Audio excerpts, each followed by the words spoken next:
ang mga tanaman sa Dios, bisan sa pagpangga sa Dios sa tawo, bisan sa imong pagpakabuutan ngadto sa imong isikatawo, dili kalikayan ang imong kinabuhi sugsugon sa panahon, sulayan ang imong kalig-on ug sama sa usa ka gapnod ihampak sa mga balod ngadto sa usa ka lampingasan nga baybayon. Kung imong itugot ang maong katalagman uban sa mga balas nga napino-pino sa panahon, adto igkita ang imong kinabuhi. Apan kung ikaw magpabiling mubarug sa imong mga maayong pagtuo, linig-unan sa mga prinsipyo sa kinaiyahan ug katarong, bisan ang pinakakusog nga bagyo ug unos dili makapukan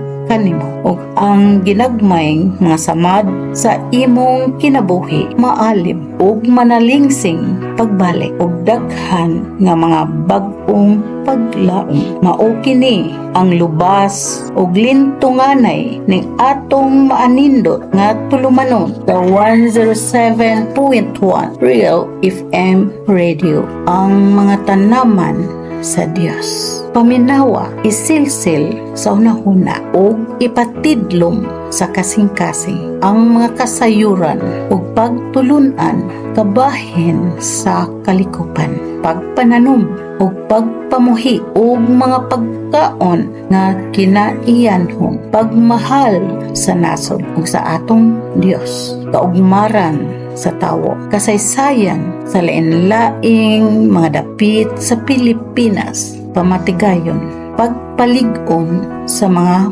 pamilya, mga hiyas o mga mithi, mga teknolohiya, kultura sa kabantog ug uban pang mga kaalam nga gihatag sa Dios sa tawo, ang mga tanaman sa Dios. Dinhi ni atong pinaminawan nga estasyon sa 107.1 Real FM Radio, matag adlaw nga Lunes hangtod sa Sabado, alas 5 ngadto sa alas 6 sa kabuntagon, ang mga tanaman sa Dios.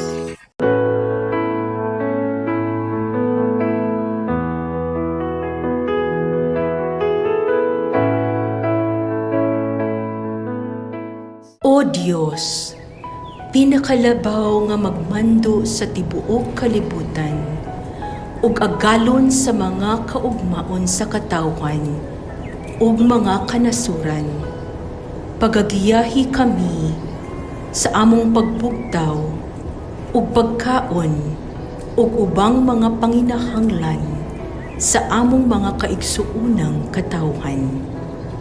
Hatagi kami og kusog nga unta kami dili mapakyas sa among pagpaningkamot pagtikad sa yuta.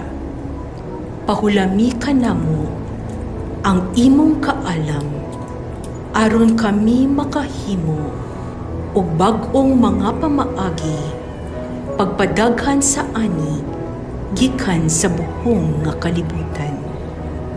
Hatagi kami og ulan aron motubo ang among mga tanom. Hatagi kami og bidlisiw sa adlaw aron mubuklad ang mga kabulakan. Ug hatagi kami og maanindot nga mga kapanganuran aron kami makaani ug makatapok sa mga bunga sa panahon. Pagapandungi ang among mga kaumahan gikan sa makaguba nga mga bagyo ug panalipdi sila gikan sa mga lagiting nga mga kainit.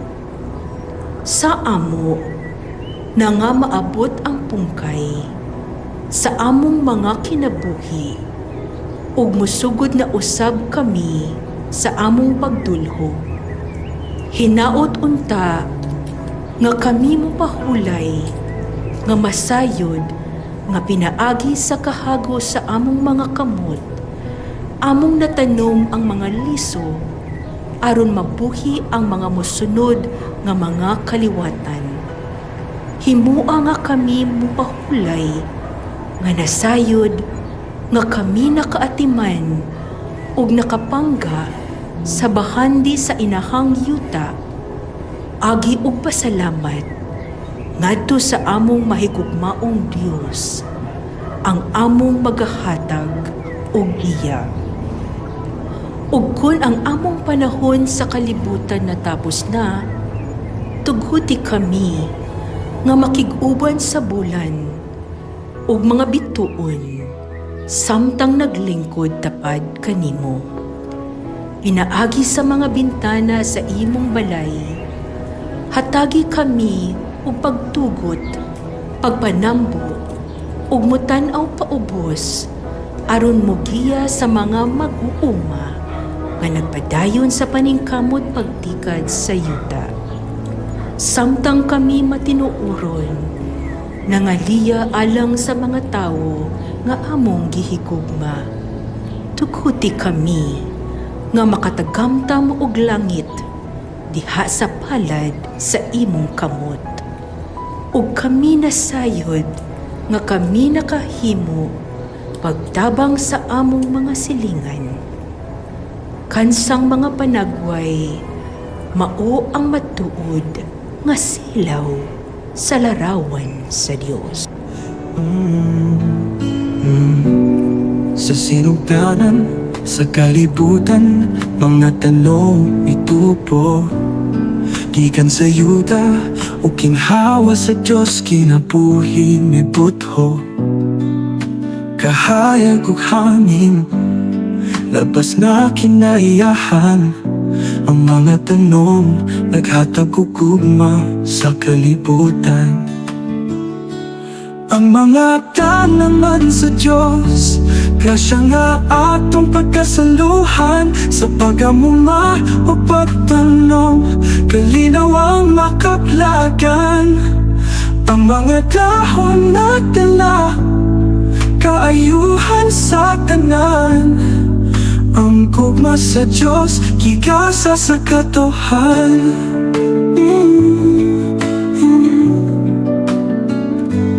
Ang magkatuo sa Diyos, pirmi magkasyahan. Sa organikong pamaagi, beskong kalikupan.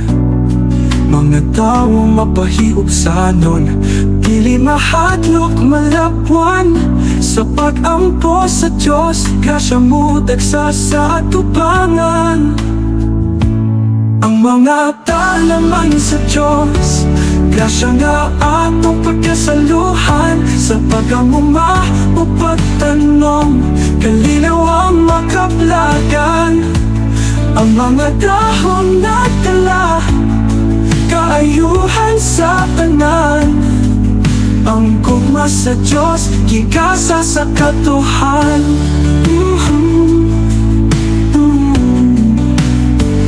Diyos ang nabugna, mining mga tanawan. Ang tanong mo tubo, himsog ug daghang panginabuhian. Sa pag-ampo ug pagtuman, kalinaw ang masugatan. Sa tanaman sa Diyos, kalipay na walay katapusan. Ang mga tanaman sa Diyos, grasya nga atong pagkasaluhan. Sa pagamuma o pagtanong, kalinaw ang makaplagan. Ang mga dahon na dala, kaayuhan sa tanan. Ang gugma sa Diyos, gigasa sa katuhan.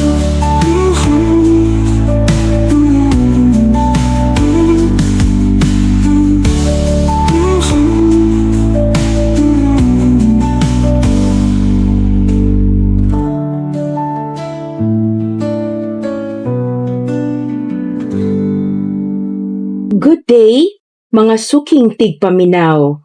Welcome to another refreshing episode of Ang Mga Tanaman sa Diyos. Diri lamang sa 107.1 Real FM Radio. Today is September 25, 2024, and as we greet the new day, let's also take time to reflect on our beautiful environment and the ways we can protect and nurture it.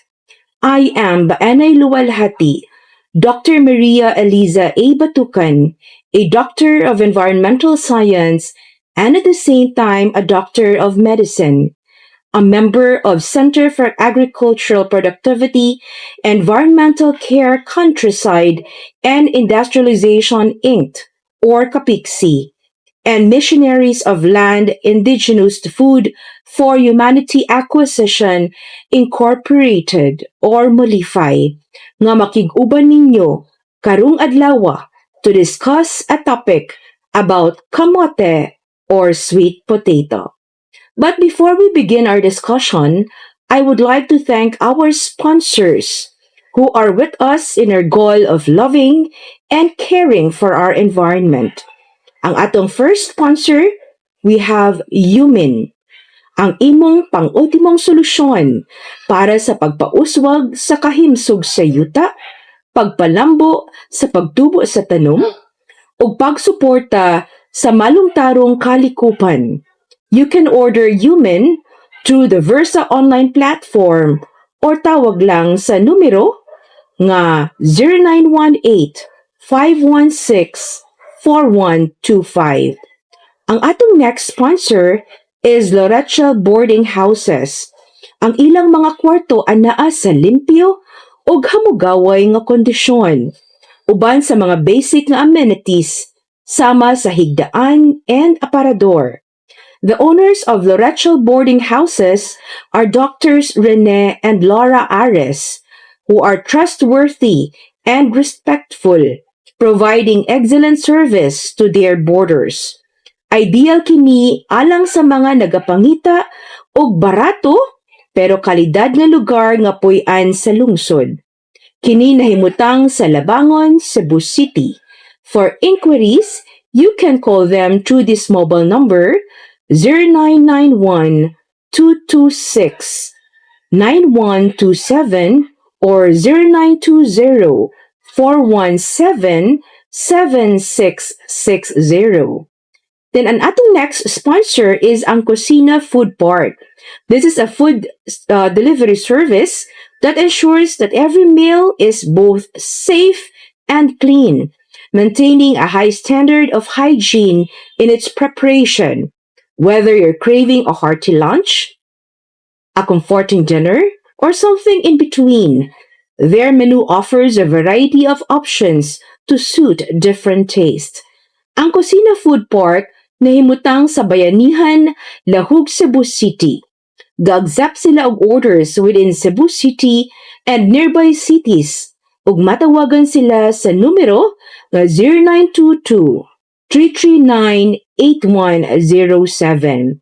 Ang atong next sponsor is Atomic Toilet Bowl and Tile Cleaner. This is an organic cleaner made for toilet bowls and tiles. Ang formula sa Atomic lig-un kaayo, disinfecting and polishing your toilet and tiles without harming the environment. The result?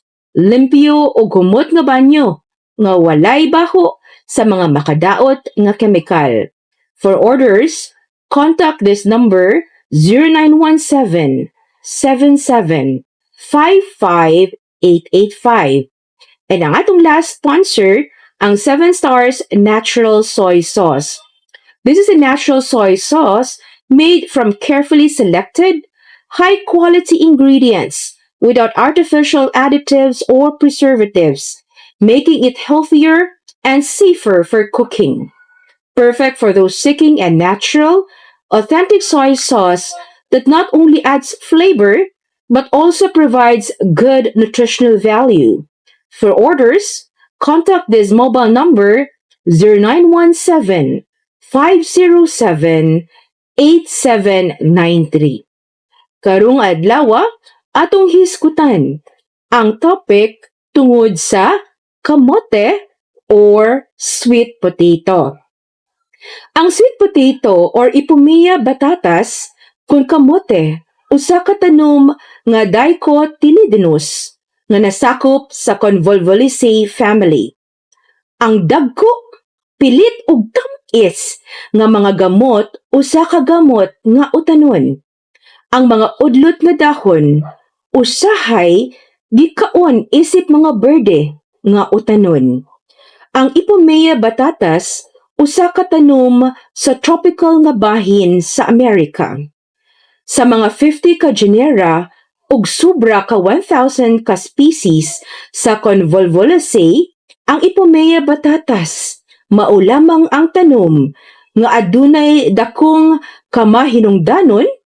Ang uban lokal nga gigamit apan daghan makahilo. Ang kamote adunay layo nga relasyon sa patatas nga Solanum tuberosum ug wala masakop sa nightshade family. Ang genus nga Ipomoea nga naa maapil ang sweet potato or kamote nag-apil usab sa daghan nga mga bulak sa hardin nga gitawag og morning glory.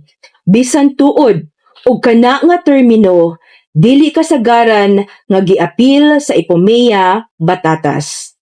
Ang uban nga klase sa Ipomoea batatas gipadako isip nga mga ornamental plants. Ang termino nga tuberous morning glory mahimong magamit sa horticulture. Ang maong tanom usa ka herbaceous perennial vine. Adunay mga dahon nga porma og kasing-kasing ug adunay mga bulak nga sympatalus. Ang iyang gamot nga makaon taas adunay hamis nga panit ug ang kolor adunay yellow, orange, pula, brown ug purple. Ang klase sa kamote nga puti ug luspad nga yellow dili kaayo tamis ug basa itandi sa klase nga pula, pink o orange. Sa ubang dapit sa kalibutan, lain-lain ang pangalan sa kamote. Sa New Zealand, ang pulong kumara or kumera mao kanunay gigamit. Bisad tuod ang humok og orange nga sweet potato ginganlan og yam sa North America, ang sweet potato lahi gayud sa tinuod nga yam or Dioscorea nga makita sa Africa ug Asia ug sakop sa monocot family nga Dioscoreaceae. Pagdugang sa kalibog, lain nga tanom, ang oca or Oxalis tuberosa ginganlan usab og yam sa daghang dapit sa Polynesia, apil sa New Zealand. Aron paghunong nga kalibog, ang United States Department of Agriculture nagmando nga ang mga sweet potatoes nga gilabelan og yam adunay usay label nga sweet potatoes. Ang sweet potato maoy state vegetable sa North Carolina. Diri lang kutob sa atong discussion for today on kamote. Salamat kaayo sa inyong pakig-uban kanamo karong adlaw sa laing episode sa Ang Mga Tanaman sa Dios. We hope that today's discussion has inspired you to appreciate not just the plants, but the deeper connection between nature and our Creator. Atong hinumduman nga ang tanan nga gasa sa Dios sama sa mga tanom ug mga kahayupan, kinahanglan natong ampingan. Each plant, each seed is a symbol of God's love and provision. Together, let us nurture the earth as it nurtures us. Until next time, mga higala, keep planting not only in the soil, but in your hearts and minds the seeds of faith, hope, and love. This is Baanay Luwalhati, Dr. Maria Eliza Batukan, thanking you for joining us today. Magkita-kita ta on our next episode, diri gihapon sa programa Ang Mga Tanaman sa Dios, where we continue to grow together in spirit and in nature. Amping ug padayon sa pag-alagad sa atong Ginoo ug sa atong kinaiyahan. Remember, nature is a reflection of God's grace. Let's take care of it. Once again, thank you, and may God bless us all.